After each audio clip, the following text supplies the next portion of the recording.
ये कहानी है पाक मोहब्बत और एतमाद की। एक बहुत ही सुहानी गर्मियों के मौसम की सहर थी। काउंट एल्ड्रिक अपने घोड़े पर सवार थे। आहिस्ता आहिस्ता वो अपनी सल्तनत की ओर रवां थे। वो एक खुले मैदान में आए। हेलो, क्या आप ठीक हैं मोहतरमा? मोहतरमा, क्या आपको चोट लगी है? क्या आप बोल सकती हैं? नहीं, मुझे चोट नहीं लगी। सूरज की जानिब देखो, क्या ये खूबसूरत नहीं लग रहा? यकीनन ये बहुत ही खूबसूरत लग रहा है। जी हाँ। पर काउंट एल्ड्रिक ने उस अजीम सूरज की तरफ नजर उठाकर देखा भी नहीं था। वो उस खातून की खूबसूरती में ही डूब गया था। उसका गोरा चेहरा और दिलकश आंखें ही बस उन्हें नजर आ रही थी। उन्हें एकाएक उससे मोहब्बत हो गई। मोहतरमा, क्या आप खो गई हैं? आपका नाम क्या है? मुझे इसका इल्म नहीं। आपको आपके नाम का इल्म नहीं है? नहीं। आप यहाँ तक पहुँची कैसे? मुझे कुछ भी याद नहीं। जब मेरी नींद खुली तब मैं इस मैदान में मौजूद थी, इस खूबसूरत उगते सूरज को देखते हुए। मुझे इसके अलावा कुछ भी याद नहीं। काउंट एल्ड्रिक समझ गए कि उन्हें उस खातून की मदद करनी पड़ेगी। वो किसी भी तरह उसे उस मैदान में तन्हा छोड़ने वाले नहीं थे। मोहतरमा, मेहरबानी करके आप मेरे साथ मेरे किले में तशरीफ लाइए। आपका अच्छा ख्याल रखा जाएगा और इस दौरान मैं आपके खानदान को ढूंढने की कोशिश करूंगा। आप बहुत रहमदिल हैं। मैं आपके साथ आऊंगी। काउंट एल्ड्रिक उन अल्फाज को सुनकर बहुत खुश हुए, पर वो उस खातून से अपनी नजरें हटा न सके। लगता था जैसे वो उन्हें ही देख रही है, पर वो खुद कहीं खोई हुई है, जैसे कि वो किसी और मौजू के बारे में सोच रही हो। शायद वो खौफजदा हो। मुझे उसकी हिफाजत करनी चाहिए। वो घोड़े पर चढ़कर किले तक आए। काउंट एल्ड्रिक ने अपने खादिमों को हुक्म दिया कि उनके इस मेहमान का खास ख्याल रखा जाए। जल्दी ही उन्हें महसूस हुआ कि उन्हें इस खातून का नाम रखना चाहिए। उन्होंने फौरन ही उसे नाम दिया कैथरीन, क्योंकि उन्हें उससे माकूल नाम सूझा ही नहीं। ये बहुत खूबसूरत नाम है, शुक्रिया। कैथरीन खुश थी, पर मुकम्मल तौर पर नहीं। लगता था जैसे वो किसी और बात के बारे में सोच रही हो। शायद वो थकी हुई हो। मुझे उसकी निगहबानी करनी होगी। दिन, हफ्ते और महीने गुजर गए, पर कैथरीन के खानदान की कोई खबर नहीं मिली। आसपास की सल्तनतों में भी किसी ने उसके बारे में नहीं सुना था। काउंट बहुत बेचैन था उसकी मदद करने के लिए। वो उसकी आंखों में खोया खोया एहसास बर्दाश्त नहीं कर पा रहा था। ऐसा महसूस होता था जैसे कुछ खो गया है। वो उसे खुश रखना चाहता था। क्यों ना मैं उसके सामने निकाह की तजवीज रखूं? क्या उसे कबूल होगा? मुझे यकीनन बताना होगा कि मैं उससे मोहब्बत करता हूँ। उसे खुश रखने के लिए मेरे पास हर शय है। फौरन ही काउंट ने कैथरीन से कहा कि वो उनसे निकाह कर ले। कैथरीन मुस्कुराई। उसे ये रहमदिल इंसान पसंद था जिसने उसकी मदद की थी। वो मान गई और जल्दी ही उनका निकाह हो गया। काउंट ने बहुत ही शानदार शादी का इंतजाम किया, जो उसकी सल्तनत में इससे पहले कभी नहीं हुआ था। आखिरकार काउंट अपनी महबूबा से निकाह कर रहा था। कम से कम 1000 लोगों ने निकाह में शिरकत की। वो उन सब के चेहरों पर एक तारीफ़े एहसास देख रहा था। इंशाअल्लाह काउंटेस इस दुनिया की सबसे खुशनसीब खातून है। इन शानदार इंतजामात की जानिब तो देखो। वो बेइंतहा मोहब्बत करते होंगे उससे। वो यकीनन बहुत खुश होगी।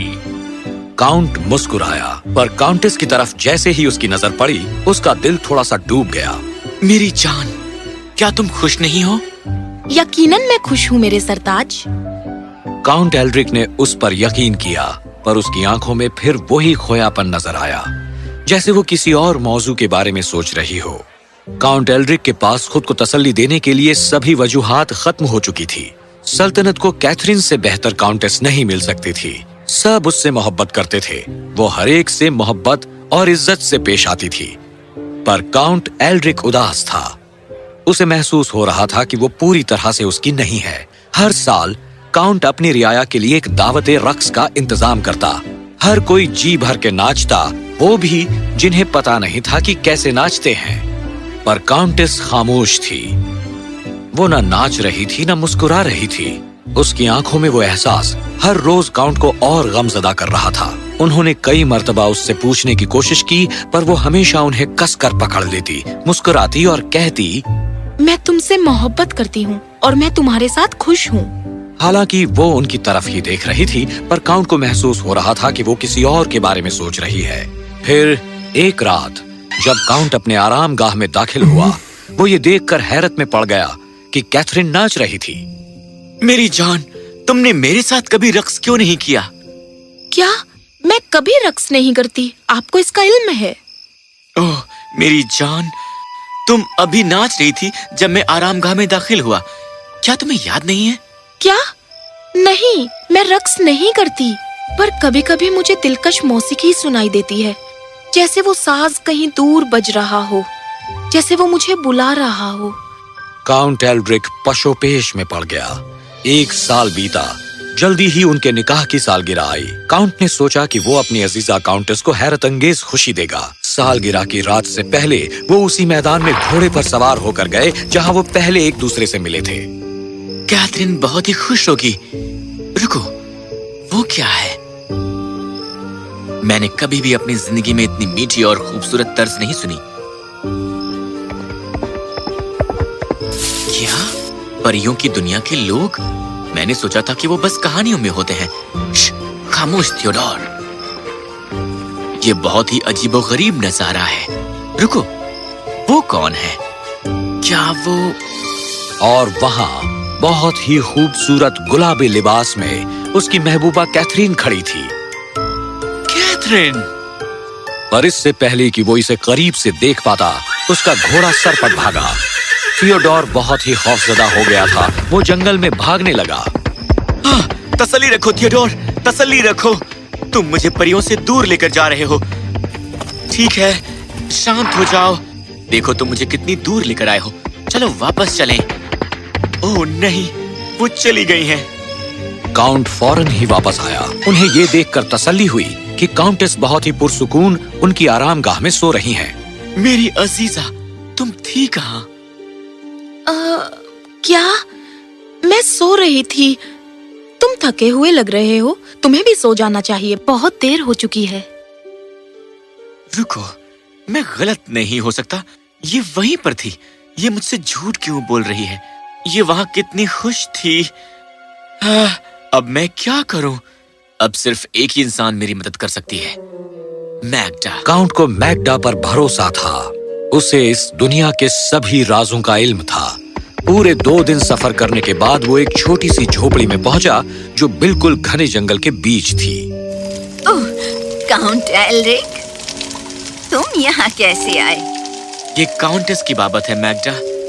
मुझे तुम्हारी मदद चाहिए। काउंट ने पूरी दास्तान मैग्डा को सुनाई। उसने कैथरीन की आंखों में उस खोएपन के बारे में भी समझाया जिससे उसे हमेशा दुख पहुंचता था। वो मेरी ओर देखती है पर वो हमेशा किसी और मौजू के बारे में सोचती रहती है। मैं क्या करूं? ओह मेरे अजीज, तुम कुछ भी नहीं कर सकते। तुम्हारी बीवी उन परियों की दुनिया के लोगों में से है। वो जरूर पीछे छूट गई होगी पिछली गर्मियों में जब तुम्हें वो मिली। वो उसे बुलाते हैं। वो उनके पास हर गर्मियों में जाती है नाचने के लिए। फिलहाल शायद वो वापस आ जाए, पर एक दिन ऐसा आएगा जब वो वापस नहीं आएगी। क्या? नहीं, वो सिर्फ मेरी है। क्या कोई तरीका नहीं है जिससे वो अपनी गुजरी जिंदगी हमेशा के लिए भूल जाए और हमेशा के लिए मेरी हो जाए? मुझे कुछ जड़ी बूटियां दो, कोई तिलस्मी दवा, कुछ भी। मेरे बच्चे, कोई भी जड़ी बूटी या तिलिस्म इतना ताकतवर नहीं होता कि किसी को अपना माजी भुला दे। वो हमेशा उससे जुड़ी रहेगी जहां से वो आई है। पर एक तरीका है। क्या? मैं अभी वो करूंगा। मुझे बताओ। तुम्हारी मोहब्बत मुकम्मल होनी चाहिए, तभी वो अपना माजी भुला पाएगी। क्या मेरी मोहब्बत मुकम्मल नहीं है? फिर मैं इसे मुकम्मल कैसे बनाऊं? ये बस वक्त ही तुम्हें सिखाएगा। फिक्र मत करो मेरे बच्चे। घर जाओ और अपनी मोहब्बत पर एतमाद रखो। काउंट एल्ड्रिक वापस अपने किले में आया। अब वो अपनी बीवी से और भी ज्यादा मोहब्बत भरा और रहमदिल हो गया था। फिर भी हर रात वो किले से चली जाती। काउंट ने बहुत सी रातें जाग कर बिताई, ये सोचते हुए क्या वही ये रात है जो उसकी प्यारी बीवी को दूर ले जाएगी। और फिर एक दिन, बहुत हो गया। मैं आज उसके पीछे जाऊंगा और बताऊंगा कि मैं उसे कितनी बेइंतहा मोहब्बत करता हूँ। मेरी मोहब्बत मुकम्मल है और मैं इसे आज साबित करूंगा। बस बहुत हो गया। कैथरीन, ये मैं हूँ तुम्हारा शौहर। मैं तुम्हें ले जाने के लिए आया हूँ, मेरे साथ चलो। मुझे जाने दो। हमारे पास आओ बहन। मुझे छोड़ दो। क्या तुम्हें याद नहीं अजीजा, मेरे साथ आओ। कैथरीन को इल्म हो गया कि काउंट उससे कहीं ज्यादा ताकतवर है। उसकी मुस्कान में मिठास थी। मेहरबानी करके मुझे अपना रक्स खत्म कर लेने दो और मैं वादा करती हूँ कि उसके बाद मैं तुम्हारे साथ चलूंगी। नहीं, तुम झूठ बोल रही हो। मेरी तरफ देखो, मेरी आंखों में आंसू हैं। परियां नहीं जानती कि कैसे रोते हैं। तुम्हारी मोहब्बत ने मुझे ये सिखाया है। नहीं कैथरीन, तुम सिर्फ मेरी हो। बहनों, मुझे अपनी कुव्वत दो। ताकतवर बनो बहन, ताकतवर बनो। ताकतवर बनो बहन, ताकतवर बनो। ताकतवर बनो बहन, ताकतवर बनो।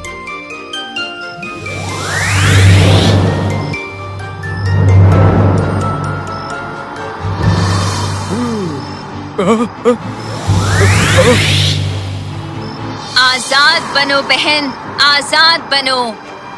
आजाद बनो बहन, आजाद बनो। आजाद बनो बहन, आजाद बनो।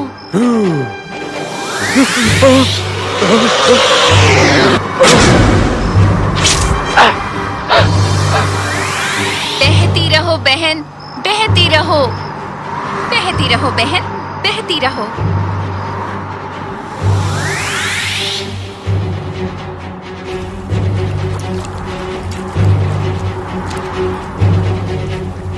जोशीली बनो बहन, जोशीली बनो। जोशीली बनो बहन, जोशीली बनो।